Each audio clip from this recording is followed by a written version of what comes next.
Savez-vous réellement ce qui fait la différence entre un contenu qui passe inaperçu et un contenu qui suscite l'engouement de votre audience? Et si je te disais qu'en faisant une petite action, une toute petite action, mais de la faire régulièrement, tu pouvais enfin comprendre ce qui fait que ton contenu marche ou marche pas. Aujourd'hui, je te révèle les trois indicateurs qui ont complètement métamorphosé ma propre stratégie de contenu. Être sur un stage, prendre la parole, interviewer ou être interviewé, shiner sur un podium, j'ai toujours dit oui à tout ça. J'ose le dire là, haut et fort, avoir le spotlight, c'est du gros fun pour moi. Alors me rendre visible n'a jamais été trop difficile. Inconfortable, parfois, mais difficile, ardu, épeurant, jamais. Toutefois, je sais que c'est pas le cas de tout le monde. Je sais que pour plusieurs femmes entrepreneurs, être visible, se mettre de l'avant, ben c'est malaisant. Mais être visible, c'est aussi dire oui aux opportunités, à de futures collaborations, à des connexions plus sincères et c'est aussi dire oui à des ventes. Et oui, c'est de tout ça dont j'ai envie de jaser, seul ou avec mes invités sur Soi enfin visible, la chaîne. On va dompter la bête de ta visibilité. On va aborder comment te rendre encore plus visible par la création de contenu, les stratégies marketing et une petite dose de mindset. Parce que c'est bien beau savoir quoi faire, encore faut-il être prêt à le faire. Donc, à chaque épisode, je vais te proposer un défi pour t'amener à passer à l'action. Pour être plus présente, pour dévoiler davantage ton univers et ton unicité, mais surtout pour ne plus tomber dans l'oubli. Sois enfin visible. Hello, hello! Bienvenue dans ce nouvel épisode de Sois enfin visible. J'enregistre cet épisode aujourd'hui de façon totalement impromptue parce que j'ai eu l'idée ou le filon de l'épisode d'aujourd'hui hier, donc la veille de l'enregistrement. Et je me suis dit que c'était trop important pour ne pas t'en parler. Donc, j'ai sauté sur l'occasion. Puis je me suis dit, j'enregistre le podcast immédiatement avant que l'idée s'envole et que je la mette complètement de côté. Donc, aujourd'hui, je t'explique comment ma stratégie de contenu a changé le jour où j'ai enfin, je dirais, évalué les trois metrics. Par metrics, j'entends mesure, indicateur ou paramètre. Prends le mot qui te convient. Je vais être honnête avec toi, je crée énormément de contenu par instinct ou en suivant mon intuition.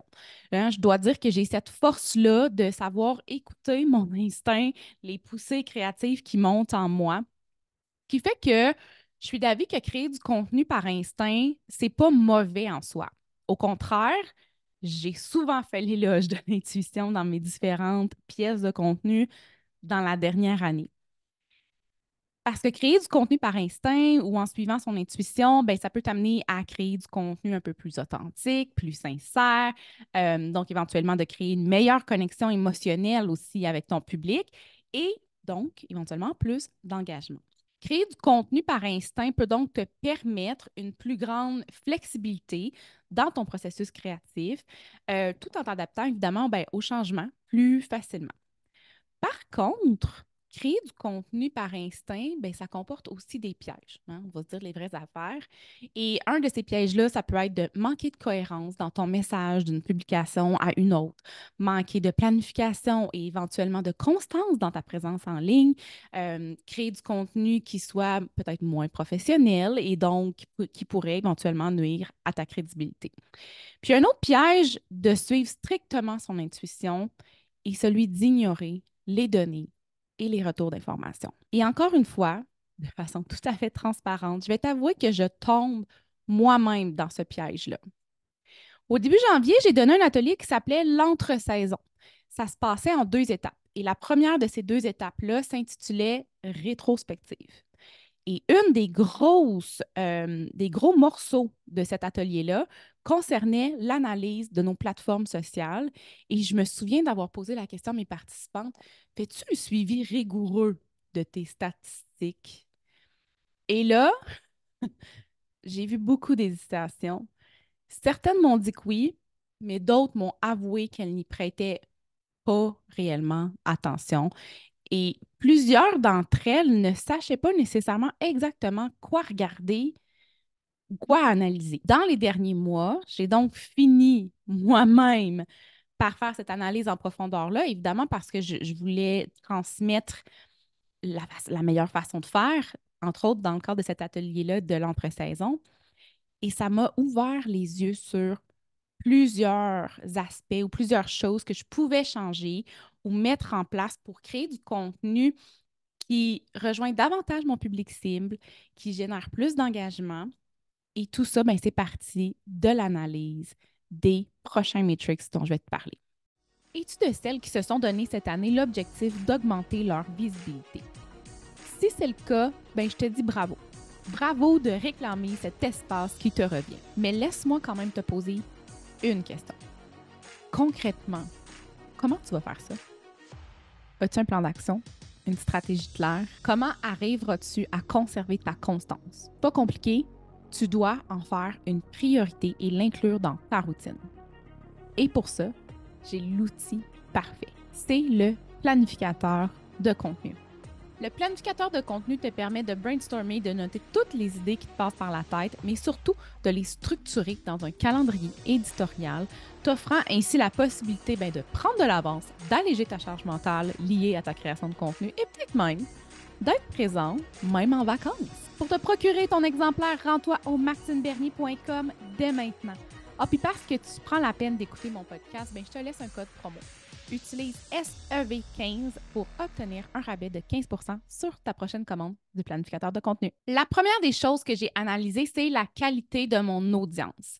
Et c'est important de se poser la question suivante, est-ce que le profil de mes abonnés actuels correspond exactement au profil que je cherche à atteindre? Puis j'avais des petits doutes que je n'étais peut-être pas 100% alignée, mais de voir mes chiffres, ça m'a vraiment fait faire un tour à 360 degrés. Ou OK, peut-être à 180 degrés. Puis je m'explique. Mon objectif est de joindre les femmes solopreneurs principalement entre environ 25-55 ans-ish. Actuellement, les femmes que j'ai en coaching privé ou qui sont dans mon membership ne proviennent pas de ma région. Et ça, je trouve ça important de le préciser parce que ça influence grandement mon analyse et vous allez comprendre un petit peu plus loin pourquoi. Donc, je fais cette analyse-là, j'ouvre mon Meta Business Suite, oui, j'ouvre la bête et je regarde les données que Meta me fournit en lien avec ma page Facebook d'abord. Et là, je vois ceci. 85% de mes abonnés sont des femmes. Jusque-là, ça va. Je veux atteindre les femmes. La majorité d'entre elles ont entre 35 et 44 ans. Jusque-là, tout va bien aussi. On se rappelle que j'ai dit 25, 55. Si ma majorité sont entre 35 et 44, ça me va, c'est parfait. Mais quand je regarde la provenance de mon audience, là, j'ai pas une claque d'en face, mais disons un bon wake-up call. Parce que 18% de mon audience provient de Rivière-du-Loup. Je viens de Rivière-du-Loup. Plus un autre 6% environ qui proviennent des villages environnants. Ça veut dire que près d'un quart des personnes qui me suivent sur ma page Facebook proviennent de ma région. Et c'est ça le problème. Parce que rappelle-toi que je te disais plus tôt en ce moment, mes clientes en coaching ne proviennent pas de ma région. Donc, j'ai continué mon analyse. Je suis allée du côté d'Instagram. Encore là, 85% de mes abonnés sont des femmes. On est encore alignés. La majorité, et par une marge encore plus forte, ont entre 35 et 44 ans. Là aussi, c'est aligné. Merveilleux. On continue. Et quand je regarde la provenance, évidemment que j'ai une proportion de gens de ma région. Mais celle-ci baisse drastiquement. Elle passe de 18 à 9%. Et Montréal devient au premier rang des gens qui me suivent alors qu'elle n'était qu'au troisième rang sur Facebook. Et faire ce constat-là a vraiment tout changé. Parce que ma plateforme principale n'est plus Facebook, Instagram. Ma plateforme principale devient nécessairement Instagram. C'est nécessairement sur cette plateforme-là que je vais mettre plus d'énergie parce que guess what? Ma clientèle semble s'y retrouver davantage. Résultat, je vais accorder davantage d'attention à cette plateforme-là, créer du contenu plus spécifiquement à cette clientèle dans les formats que cette plateforme met de l'avant, plutôt que de chercher à vouloir augmenter mon nombre d'abonnés sur ma page Facebook. Parce que de toute façon, c'est sur Instagram que j'ai vécu la plus grande augmentation de mes abonnés aussi dans la dernière année. La deuxième matrix à laquelle j'ai donné de l'attention, c'est la portée. Pourquoi? La portée, à mon sens, ce n'est pas nécessairement un gage de réussite, OK? Entendons-nous là-dessus. Mais la portée peut en dire quand même très long sur la qualité de ton contenu. Et j'en ai déjà parlé dans un podcast précédent, mais je prends quand même le temps de te rappeler qu'est-ce que la portée et qu'est-ce que la portée organique. La portée organique, c'est le nombre de personnes atteintes naturellement par tes publications sans recourir à des dépenses publicitaires. Et je précise pourquoi je parle de portée organique ici seulement, c'est parce que, à mon avis, la stratégie publicitaire versus la stratégie de contenu, ça ne sert pas nécessairement les mêmes objectifs, mais ça pourrait être le sujet complet d'un autre épisode. On y reviendra peut-être éventuellement. Donc, la portée organique demeure une métrique qui est cruciale pour évaluer l'efficacité de votre présence sur les médias sociaux. On peut dire ce qu'on voudra par rapport à la portée organique versus les nouveaux algorithmes de Meta, notamment, parce que oui, la publicité, les suggestions générées par l'IA prennent de plus en plus de place. C'est un fait. Mais ça demeure, selon moi, un indicateur de performance qui est à suivre. Parce que maintenir une portée organique élevée, bien, ça peut t'amener à renforcer ta crédibilité de marque et favoriser un engagement qui est plus authentique de la part de ta communauté. Mais attention, portée élevée n'égale pas automatiquement taux d'engagement élevé. Mais disons que ça peut donner un coup de main. Une portée organique élevée peut quand même en dire long sur la qualité et la pertinence de ton contenu et l'analyser, mais ça permet de déceler les opportunités d'amélioration aussi et de croissance organique. Dans mon analyse, c'est pas sans surprise que mes publications ayant atteint un plus grand nombre de vues sont mes Reels. Bon, en octobre 2023, je me suis lancée dans un défi 31 jours de Reels et je te ferai pas de cachette, le pic de mes nouveaux abonnés sur Instagram proviennent de cette période automnale-là où j'étais très, très, très présente et très active. Et en voyant également la quantité de vues élevée sur certains Reels, plus que sur d'autres, ben, j'ai été en mesure d'évaluer les aspects suivants. Bon, quel genre de contenu j'ai fait? Est-ce que j'étais dans le mode inspirationnel, éducatif? Est-ce que j'étais en mode vente? Quel genre de hook, donc d'accroche, est-ce que j'ai utilisé? C'est quoi les visuels? Quel audio aussi est-ce que j'ai utilisé dans ces Reels-là? Pour m'aider à prendre le recul et voir qu'est-ce qui semble fonctionner sur mon profil. Tout ça aussi pour déceler ben, les tendances. Pas les tendances, mais mes tendances. Mais c'est quoi? Le contenu éducatif, là, un peu rentre-dedans, là, qui fait un peu brasser les cages, là, et le contenu un peu plus inspirationnel, ben, c'est ce qui m'a généré davantage de vues. Donc, c'est clair que si mon objectif est d'augmenter mon nombre d'abonnés qualifiés, je vais davantage créer du contenu de ce type-là. Tu me suis-tu toujours, là? Donc, je t'ai parlé de l'audience, de la qualité de ton audience, je t'ai parlé de la portée.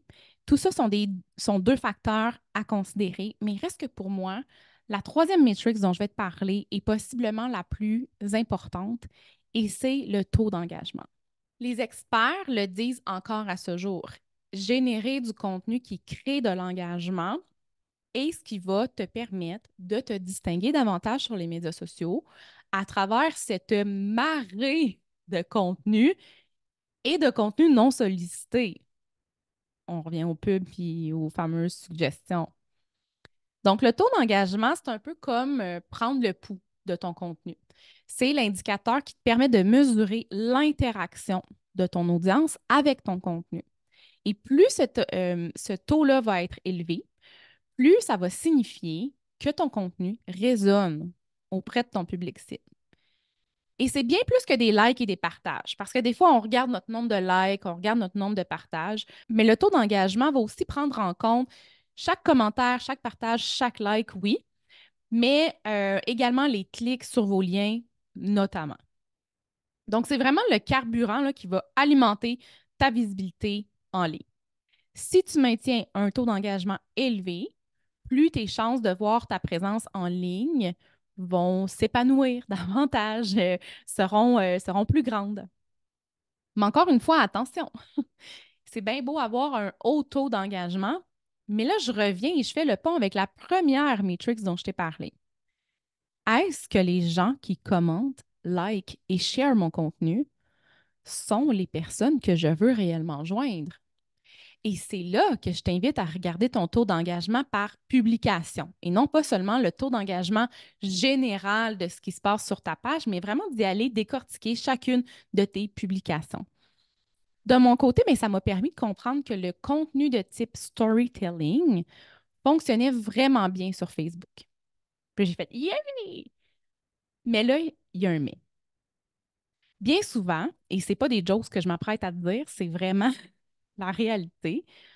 Bien souvent, ça va être mon oncle, ma tante, ma mère, ma belle-mère ou l'ancienne gardienne de mes enfants qui vont aimer mon contenu.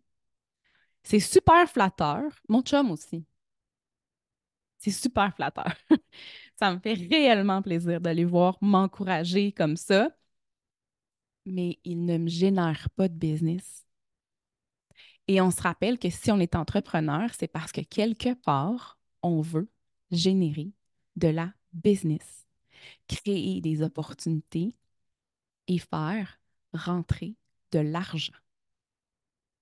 Alors, à toutes ces personnes, je vous aime beaucoup, je vous adore même, mais vous me confirmez que mon énergie doit être mise ailleurs. Donc, je te résume les 3 matrix qui ont fait en sorte que j'ai complètement dû revoir mes priorités en termes de création de contenu. Qui est mon audience? Quelle est ma portée organique? Et quel est mon taux d'engagement?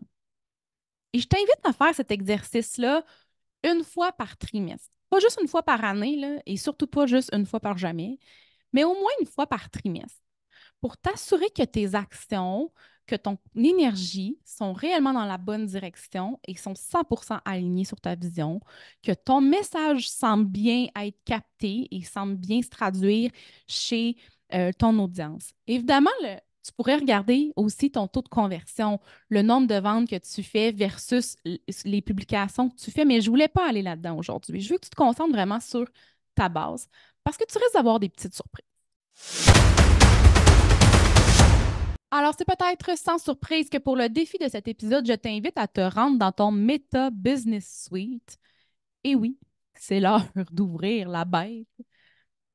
Et je t'invite donc à explorer tes statistiques et à regarder la première. Commence par la première, qui est le profil de ton audience.